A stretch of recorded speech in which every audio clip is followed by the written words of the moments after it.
धर्म स्नेह भव्यात्माओं,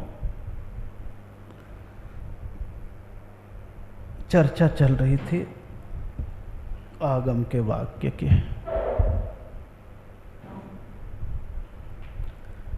और जैन दर्शन में एक ही शास्त्र ऐसा है जिसके नाम के बाद आगम लगा है।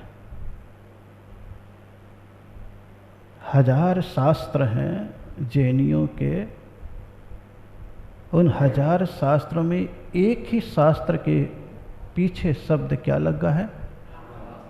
कौन सा शास्त्र है? सट खंड आगम। उनके लेखक कौन हैं? आचार्य पुष्पदंत स्वामी। फिर आगे का ग्रंथ आया महाबंध, भूतबली स्वामी। बीच में ग्रंथ है कषाय पाहुड़, गुणधर स्वामी। सठखंडागम ऐसा ग्रंथ है जो जैनियों का सिरमौर माना जाता है।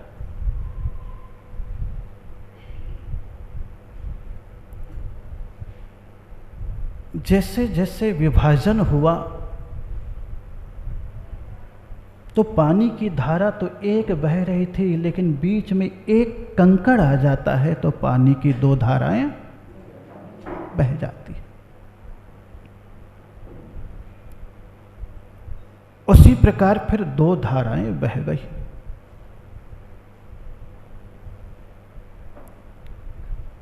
लोग भूल गए कि सठखंडागम क्या था, क्या है, और उसमें जैनत्व का अस्तित्व नींव से शिखर तक का कैसा है।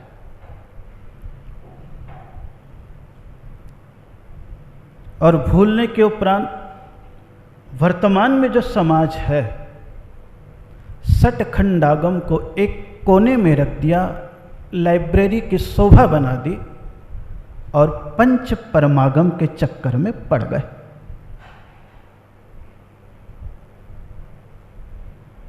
आगम शब्द उसमें पंच शब्द के साथ जोड़ दिया।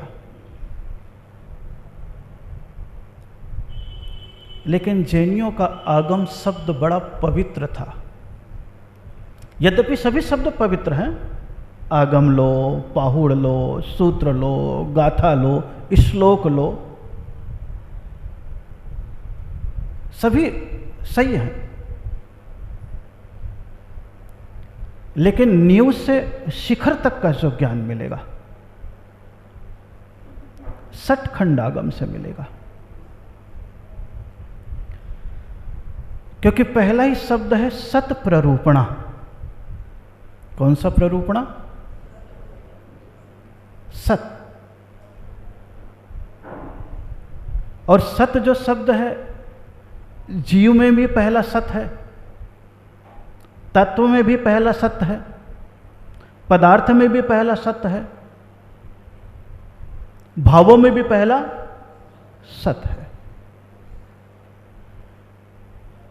जीवत्व को कहीं पर भी छोड़ा नहीं गया है। अगर तत्व के रूप में जीव तत्व को पहले ले लिया है तो श्रद्धान के लिए ले लिया है। जीव, अजीव, आश्रव, बंद, संवर, निर्जरा और श्रद्धान के लिए लिया है, जिसे आप कह देते हैं तत्वार्थ श्रद्धानम। उसी में फिर अगर द्रव्य में लिया है तो जीव, पुद्गल, धर्म, अधर्म, आकाश और काल। ये द्रव्य में लिया है तो बोले लोक को जानने के लिए लिया है, क्योंकि लोक किसे कहते हैं? जिसमें 6 द्रव्य पाए जाते हैं। पदार्थ में भी अगर ले लिया है तो पहला कौन सा तत्व है? जीव। अंत में 2 पुण्य और पाप जोड़ दिया है। क्या जोड़ दिया है? पुण्य और पाप जोड़ दिया है। फिर 53 प्रकार के भाव भी लिए गए हैं, तो किसके होते हैं? किसके होते हैं? जीव के ही भाव होते हैं, अजीव के कहीं पर भी कोई भाव नहीं होते। लेकिन चेतन तत्व अचेतन तत्व से पता नहीं किस कारण से जुड़ा हुआ है, अनादिकाल से आज तक किसी को पता नहीं है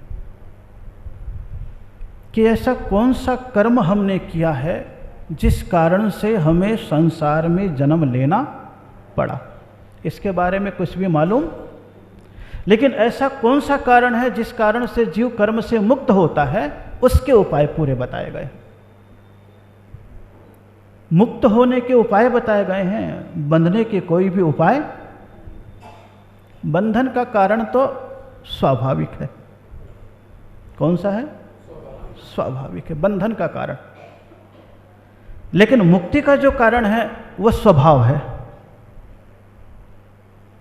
वो क्या है? स्वभाव है। इसलिए जितने भी तत्व पढ़ते हैं तो सत प्ररूपणा के माध्यम से, सठखंडागम के माध्यम से सबसे पहले अपने स्वभाव को जानने के जो कारण हैं उसके बारे में उसमें वर्णन किया गया है। इसीलिए जब टीकाएं आचार्यों ने लिखी तो उस समय भी जब ग्रंथ लिखा गया तो एक ही शब्द लिख दिया, आगम चक्षु साहु। साधु की आंख क्या है? आगम। और जिस समय वो श्लोक लिखा गया था उसके पहले कौन सा ग्रंथ था? केवल सठखंडागम था। कौन सा आगम था? और वो 2000 सालों से चला आ रहा है। क्योंकि आगम चक्षु साहु कुंद देव ने कहा, क्योंकि जब ये कौंडकुंडपुर में गए थे तब उन्हें सठखंडागम ग्रंथ प्राप्त हुआ। कौन सा ग्रंथ? सठ। और उन्होंने परिकर्म नाम की टीका लिखी। कौन सी टीका लिखी? परिकर्म नाम की टीका लिखी। अब जिस ग्रंथ के इतने सूत्र थे उसकी टीका लिखी तो मूल लेखक तो अपने आप में उससे सर्वोपरि हो जाता है। तो सठखंडागम आचार्य पुष्पदंत स्वामी द्वारा लिखा गया था और वह परंपरा निरंतर चलती चली आई, चलती चली आई, चलती चली आई। इसी कारण जिनवाणी का पर्व केवल एक ही आता है। वो कौन सा पर्व है? श्रुत पंचमी। और किस ग्रंथ के लिए मनाया जाता है? सठखंडागम के लिए। किसी भी ग्रंथ के लिए देवताओं द्वारा कोई भी आराधना नहीं की। और सठखंडागम के पहले तक मुनिराज को कहा जाता था निर्ग्रंथ। क्या कहा जाता था? निर्ग्रंथ। निर्ग्रंथ क्या कहा जाता था? निर्ग्रंथ मुनिराज। जिसे अगर यूं पढ़ेंगे तो निर्ग्रंथ मुनिराज ऊपर के गुणस्थान वाले हो जाते थे, आत्मा में डोलने वाले हो जाते थे। उस समय तक मुनिराज के पास केवल 2 ही उपकरण माने गए थे, पिच्छी और कमंडल। शास्त्र को भी ग्रंथ यानी परिग्रह माना गया था। क्या माना गया था? परिग्रह। लेकिन सठखंडागम की पूजा होने के उपरांत तीसरा उपकरण साधु के लिए किसको मान लिया? शास्त्र को मान लिया। किसको माना गया? शास्त्र। और शास्त्र को माना गया तो बोले आगम शब्द को लेकर के। कौन से शब्द को लेकर के? आगम। 3 ही अक्षर में सारे के सारे शब्द अर्थ समाहित कर दिए थे। आ यानी आप्त। आप्त मतलब कौन होते हैं? भगवान। आ यानी आप्त द्वारा कहा हुआ। आ यानी आप्त द्वारा कहा हुआ। ग यानी गणधर द्वारा गूथा हुआ। किसके द्वारा गूथा हुआ? गणधर। म यानी मुनियों द्वारा लिखा हुआ।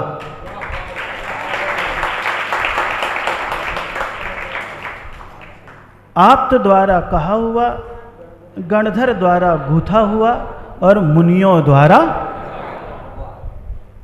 इसके पहले ज्ञान तो सबके पास था। क्या था? ज्ञान तो सबके पास था। उस समय अंगधारी संख्यात मुनिराज थे, एक दो नहीं। संख्यात का मतलब होता जिसकी गिनती न कर सके, इतने मुनिराज थे। संख्यात मुनिराज, एक दो नहीं। लेकिन कभी कभी ज्ञान में विकल्प उत्पन्न होता है, तब उसकी सुरक्षा के भाव भी पैदा हो जाते हैं। और जैनियों की एक विशेषता रही है, बाद में सोचते हैं, पहले नहीं सोचते।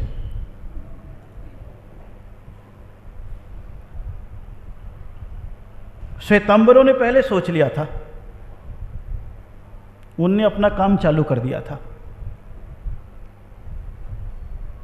और उनने इतना लिख दिया कि दिगंबर जैनियों को कहना पड़ गया कि द्वादशांग में द्वादशांग का एक भी शास्त्र नहीं है पूर्ण। इसलिए दिगंबर जैनियों में द्वादशांग के एक भी ग्रंथ नहीं मिलते, और उनमें पूरे के पूरे मिलते हैं। लेकिन मिलावट हो चुकी थी, इसलिए दिगंबरों ने उसको एकदम से कट कर दिया। उन क्या मिलेंगे? अपने दिगंबरों में नहीं मिलेंगे। यद्यपि छुटपुट छुटपुट छुटपुट पूरे द्वादशांग का ज्ञान मिलेगा। अध्यात्म को केवल जाना और अध्यात्म की अनुभूति के रस में उतर नहीं पाए, तब आपके बीच में एक चीज और भी आ गई है। समय सार तो था ही, समय सार नाटक। कौन सा शब्द आया? कौन सा शब्द आया? कौन सा शब्द आया? कहां से आया? आगरा से। ये कहलवाना चाह रहा था आपसे। कहां से आया? कहां से आया? आगरा में कहां से आया? क्या नाम था उनका? कौन थे जन्मजात? जन्मजात कौन थे? श्वेतांबर। विक्रमजीत नाम था।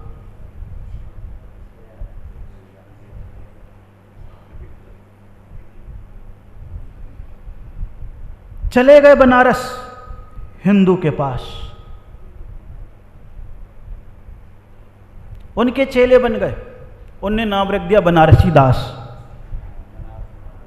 बनारस में जाकर के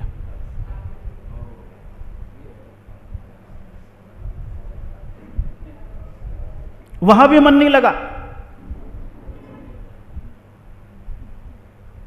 वापस लौट के आ गए। हाथ में आ गया समय सार। क्या आ गया? आजकल गृहस्थों के हाथ में बहुत आ रहा है ना।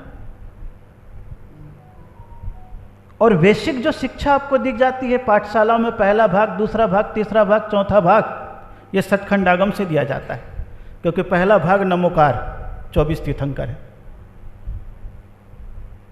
दूसरा भाग में मार्गणा आ जाता है, तो गति, इंद्रिय और कषाय, ये 3 ले लेते हैं। तीसरा भाग आ जाता है तो वेद, कषाय, ज्ञान, संयम, ये ले लेते हैं। और चौथा आ जाता है तो लेश्या आदि लेते, लेश्या, काल, ये सब लेते हैं आप। ये पहला, दूसरा, तीसरा, चौथा भाग सतखंडागम से आप लेते हो, अन्य किसी चीज से नहीं लेते हो। लेकिन नींव इतना नीचे दबा हुआ था कि हम नींव के पत्थर को भूल गए।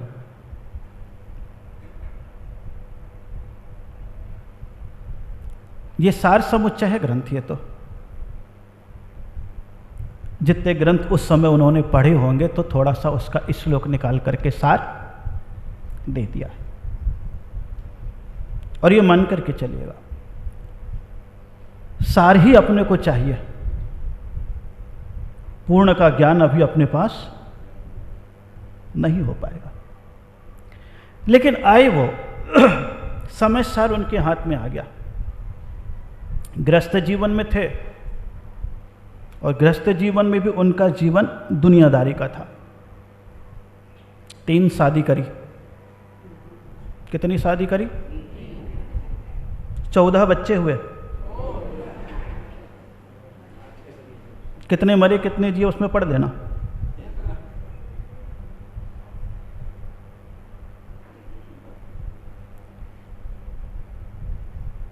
वो किताब हाथ में आ गई तो बोले हर्रा लगे न फटकरी रंग चोखा, बोले कुछ करना न धरना आत्मा में रम जाना।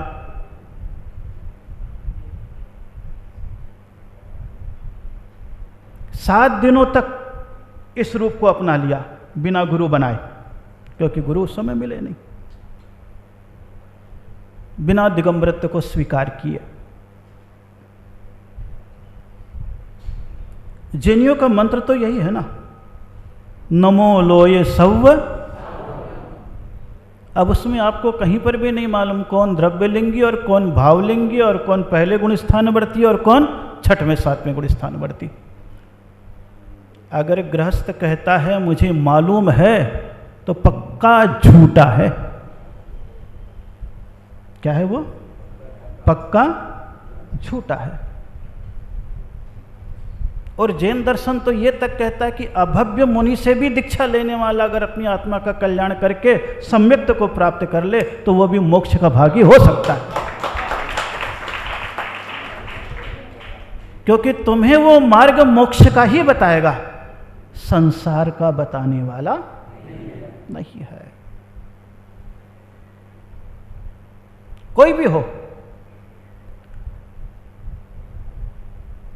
लेकिन दुनिया की सारी चीजें आपके पास आ जाएगी। अभी बता रहे थे ना, सुन रहे थे आप।